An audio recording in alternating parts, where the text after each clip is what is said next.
हरिओम आत्मीय भक्तजनों, सप्रेम जय श्री हरि। ओम ऐं ओम जय मां सरस्वती। एक सेठ जी रात्रि में सो रहे थे। स्वप्न में उन्होंने देखा कि लक्ष्मी जी कह रही हैं, सेठ अब तेरा पुण्य समाप्त हो गया है, इसलिए तेरे घर से मैं थोड़े दिन में चली जाऊंगी। तुझे मुझसे जो मांगना है वह मांग ले। सेठ ने कहा, कल सवेरे अपने कुटुंब के लोगों से सलाह करके जो मांगना होगा मांग लूंगा। सवेरा हुआ, सेठ ने स्वप्न की बात कही। परिवार के लोगों में से किसी ने हीरा मोती आदि मांगने को कहा, किसी ने स्वर्ण राशि मांगने की सलाह दी। कोई अन्न मांगने के पक्ष में था और कोई वाहन या भवन।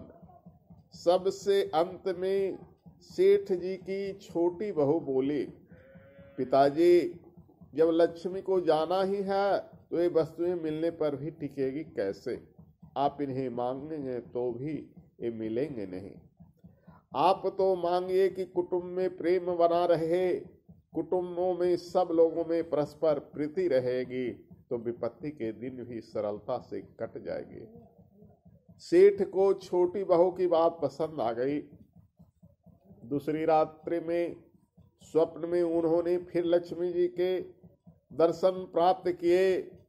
सेठ ने प्रार्थना की, हे माँ, हे देवी, आप जाना ही चाहती हैं तो आप प्रसन्नता से जाए, किंतु यह वरदान दें कि हमारे कुटुंबियों में परस्पर प्रेम बना रहे।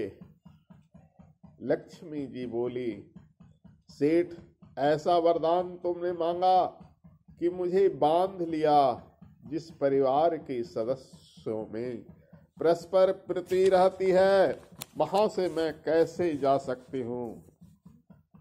एक बार देवी लक्ष्मी ने इंद्र से कहा भी था, गुरुवो यत्र पूज्यन्ते यत्र आवाहनम सुसंस्कृतम अदंत कलहो यत्र तत्र शक्रवसाम्यहम्। हे देवराज इंद्र, जिस घर में गुरुजनों का सत्कार होता है, दूसरों के साथ जहां सभ्यता पूर्वक बात की जाती है और जहां मुख से बोलकर कोई कलह नहीं करता और दूसरे के प्रति मन में क्रोध आने पर भी जहां लोग चुप ही रह जाते हैं, मैं वहीं रहती हूँ। इसलिए इस कथा से यह बोध प्राप्त होता है कि यदि आप लक्ष्मी को घर में वास देना चाहते हैं तो लड़ाई झगड़ा कलह से सर्वथा दूर रहें, वरना लक्ष्मी जी नाराज होकर चले जाएंगे।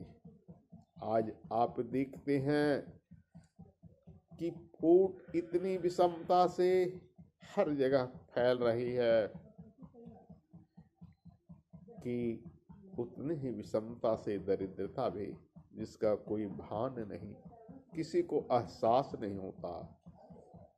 लोग करोड़ों की कमाई कमा तो लेते हैं, लेकिन सुख की चैन की नींद नहीं सोते हैं।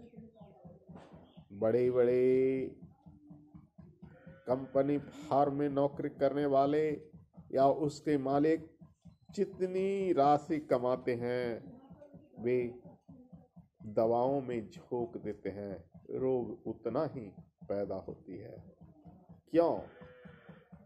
आपसी वैमनस कलह। लोग एक दूसरे को देखना पसंद नहीं करते, दूसरे के अधिकार, दूसरे के धन पर अपना अधिकार प्राप्त करना चाहते हैं, दूसरे की वस्तु को हड़पना चाहते हैं। इसी कारण से लक्ष्मी रोग के माध्यम से, दवाओं के माध्यम से, यानी रोग पैदा होगा, दवा लोग खरीदेंगे ही और उससे बचेगा क्या? मुकदमा के माध्यम से झगड़ा झंझट होता है, न्यायालय की चक्कर लगाना पड़ता है, उसके माध्यम से लक्ष्मी चल जाती है। और कुछ लोग शराब और वेश्याओं के माध्यम से लक्ष्मी को भी कहीं लक्ष्मी के जाने के द्वार पे लक्ष्मी को रखना है तो आपस में प्रेम रखो बंधुओं। बस। जय श्री हरि हरि ओम तत्सत।